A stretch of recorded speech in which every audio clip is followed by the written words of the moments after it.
Hello student, आज हम देखने वाले हैं पॉपुलेशन एक्सप्लोशन इन इंडिया। तो पॉपुलेशन एक्सप्लोशन इन इंडिया, आप देखो पॉपुलेशन कितनी बढ़ रही है, पॉपुलेशन को वजह से एक्सप्लोशन कैसे हो रहा है, ये डायग्राम द्वारा दिखाया आप लोगों को। तो देखो population explosion is the situation where the growth of population is the faster than the growth and development of the economy. मतलब लोक संख्या का एक्सप्लोशन मतलब पॉपुलेशन एक्सप्लोशन, ये एक ऐसी अवस्था है कि पॉपुलेशन ग्रोथ ये इकोनॉमिक ग्रोथ डेवलपमेंट से फास्ट होती है। मतलब पॉपुलेशन ज़्यादा बढ़ रहा है किसके मतलब जो भी इकोनॉमिक ग्रोथ है, ये इकोनॉमिक ग्रोथ डेवलपमेंट से हमारा देश का पॉपुलेशन ज़्यादा बढ़ रही है, मतलब फास्ट हो रही है। तो उसका रीज़न क्या है कि अब देखो population explosion in India is due to the high birth rate follow by the low death rate. मतलब लोक संख्या विस्फोट, ये high birth rate and low birth rate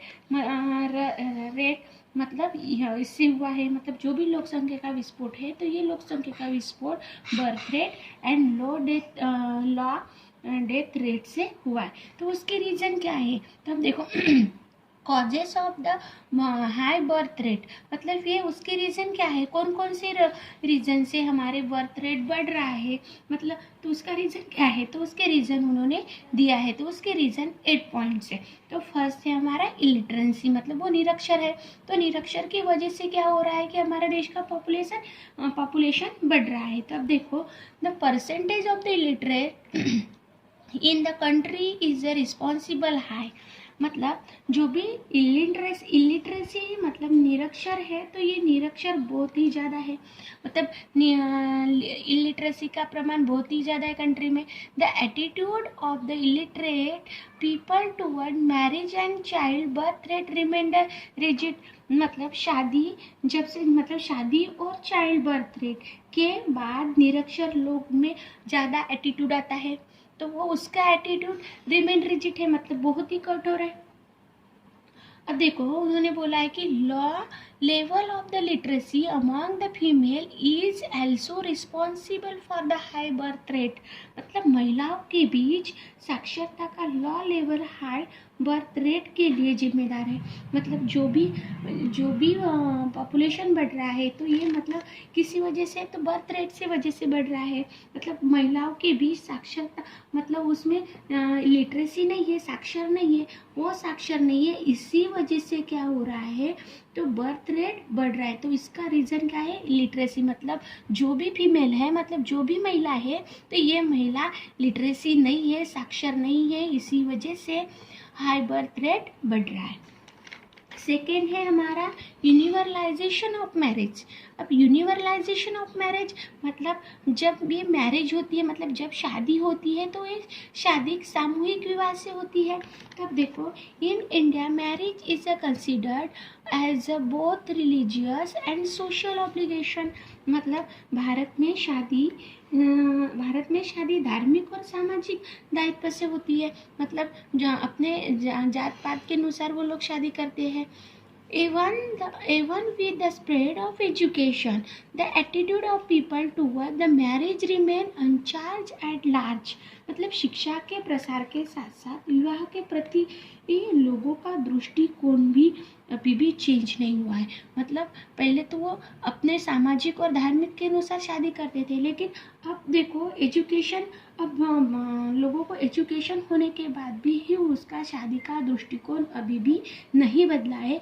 इसी वजह से क्या हो रहा है, मतलब अनचेंज है, मतलब चेंज नहीं हुआ है, इसी वजह से हमारे देश का बर्थ रेट बढ़ रहा है। थर्ड है हमारा age of marriage. Age of marriage मतलब शादी की उम्र।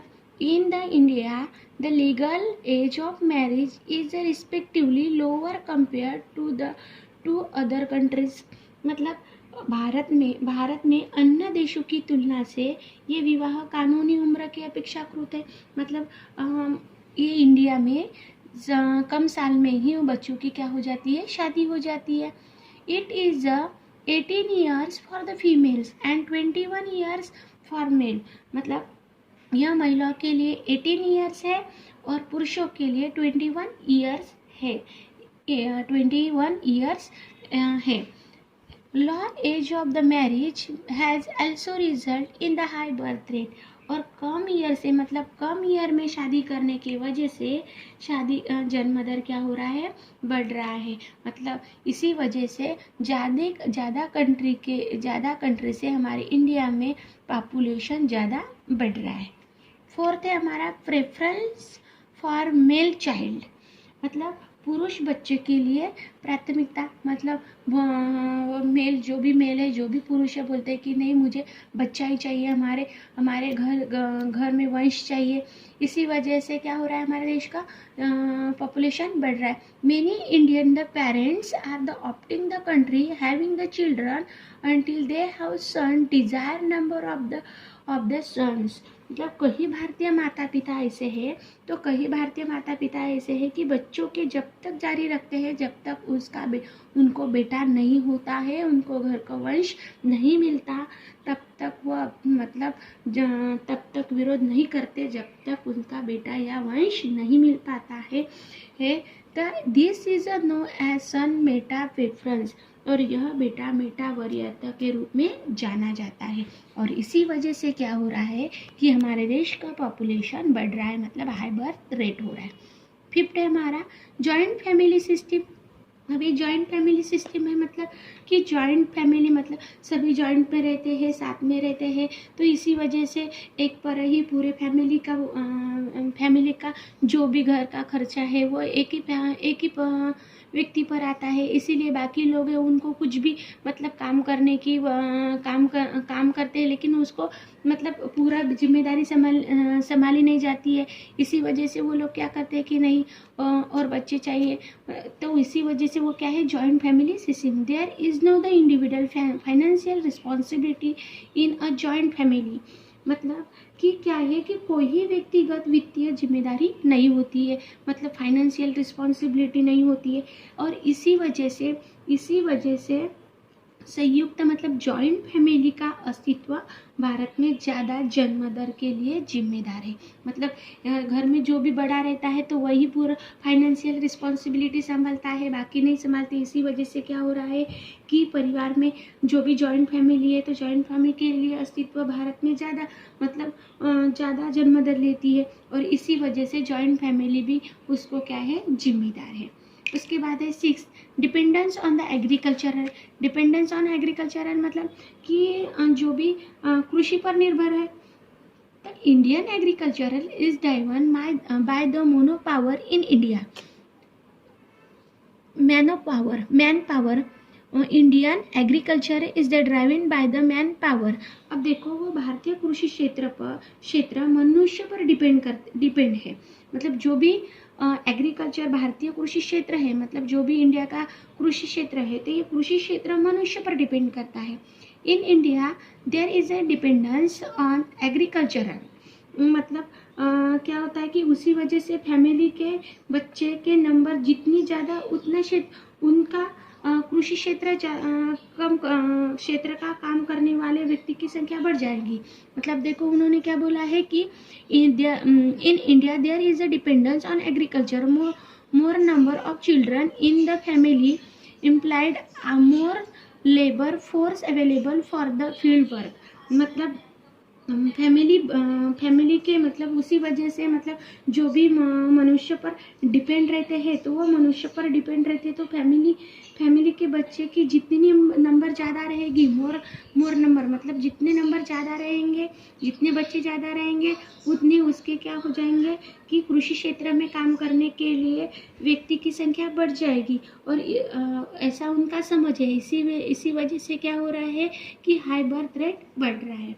उसके बाद 7 है वाइड स्प्रेड पोवर्टी। मतलब वाइड स्प्रेड पोवर्टी का मतलब है कि व्यापक गरीबी, मतलब जो भी गरीबी आ रही है, दरिद्र आ रही है। The poor people prefer large family because they feel that more the children means greater economic support. मतलब कि परिवार के लिए गरीब लोगों की, जो भी गरीब लोग हैं, पुअर लोग हैं, तो पुअर लोगों की बड़े परिवार में रहना पसंद करते हैं। तो क्योंकि उनको लगता है कि जितने अधिक बच्चे होंगे जितने अधिक बच्चे होंगे, जितने ज़्यादा बच्चे होंगे, वो अधिक मतलब कि अधिक सहायता मिलेगी, और अधिक सहायता मिलेगी इसका मतलब है कि उनका उतना जितना अधिक इनकम आएगा, ऐसा उनका कहना है। लास्ट पॉइंट है हमारा lack of awareness about the family welfare service. Most of the people are ignorant about the availability of the various means and techniques of family planning। मतलब बहुतांश लोग कुटुंब मतलब जो भी फैमिली नियोजन है, तो फैमिली नियोजन के साधनों के बारे में उसको इंफॉर्मेशन नहीं रहती है, और इसी वजह से क्या हो रहा है कि हमारे देश का जो भी पॉपुलेशन है वो पॉपुलेशन बढ़ रहा है। तो ये हो गए causes of high birth rate, मतलब ज़्यादा जन्म दर का रीज़न क्या है, उसका कारण क्या है, तो ये हो गए उसके कॉजेस ऑफ बर्थ रेट।